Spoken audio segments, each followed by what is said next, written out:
Hello, I'm Isaiah Sarju, Senior Security Consultant with Evolve Security. I'm going to be discussing the recent CPU architecture vulnerabilities that were disclosed in early January of 2018. These, of course, are Spectre and Meltdown.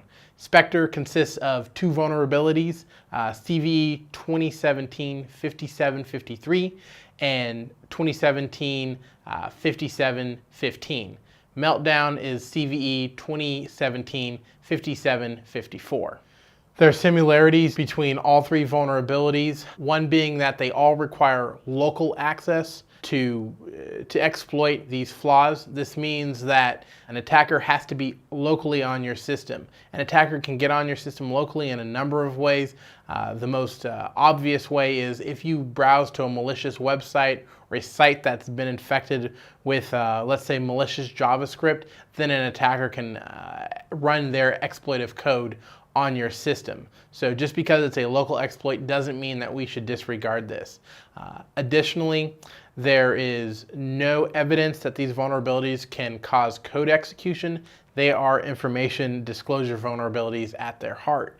But because of the level of information disclosed and the severity of that information disclosed, they need to be taken seriously, because once this information is disclosed, an attacker can use that information to perform other privilege escalation attacks. All three take advantage of side channel attacks against the CPU cache. Think of a side channel as if you can see your neighbor's house and you can see which rooms they have lights on in, but you can't actually see the people in those rooms, you can tell that the rooms are occupied just by having the lights on. And so if your goal is to identify which rooms of a house are occupied, the lights in the windows are acting as a side channel, disclosing the information that you need without giving you the explicit evidence of what you're looking for. You're still able to deduce that information that you're searching for. All three take advantage of modern CPU instruction pipelining. Modern CPUs try to stay as busy as possible, and this means that they perform speculative instruction execution, or in other words, they make best guesses on the logic path that a program is going to follow, and they execute the instructions for that logic path. Now they get that guess wrong at times, and they then roll back execution and perform the proper path of execution. But even when performing this incorrect execution path, it changes the microarchitecture of the CPU. And for these vulnerabilities, what we care about is it's changing the microarchitecture of the CPU's cache.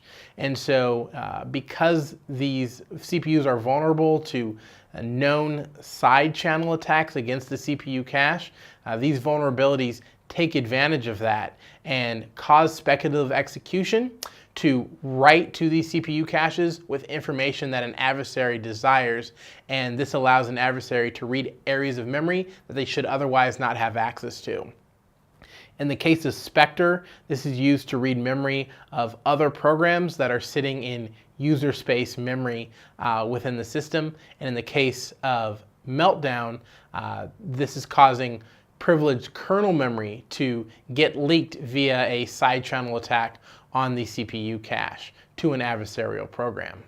Although they have these similarities, they do differ in their method of exploitation. The goal of Spectre is to read memory of other processes that are already sitting in user space memory that is being shared with an adversarial malicious program. These vulnerabilities affect Intel, AMD, and ARM architecture because they are more software dependent than they are CPU dependent. Meltdown, on the other hand, is attacking kernel memory, and it uses a flaw in most Intel processors and a few ARM processors that causes kernel memory to get leaked into the CPU cache and then read via a side channel attack. In the end, the solutions are the same. Right now, you need to contact your hardware OEM vendors and request the appropriate firmware updates for the chipsets that are running your systems. You then need to update to the latest patch level for all of your operating systems so that the patches that have been released can be applied to your system, and especially the microcode patches that are being implemented via the operating system to change how the operating system interacts with the CPU without having to actually implement a firmware patch. So this is just a stopgap for now until we have new processors designed, or we have firmware appropriately updated that mitigates these attacks. Once you've updated your firmware, if possible, and your operating systems regardless, you need to be looking more intently at a defense in-depth strategy. Because these exploits do require local access, this means that we need to harden the perimeter of our systems and the systems that are connected to our most valuable systems. And so this is a good time to review your entire system, your entire network architecture, and how you lay out systems and what access is granted to those systems to reduce the likelihood that malicious code is going to end up on the system that can take advantage of these vulnerabilities. The development around these vulnerabilities is ongoing.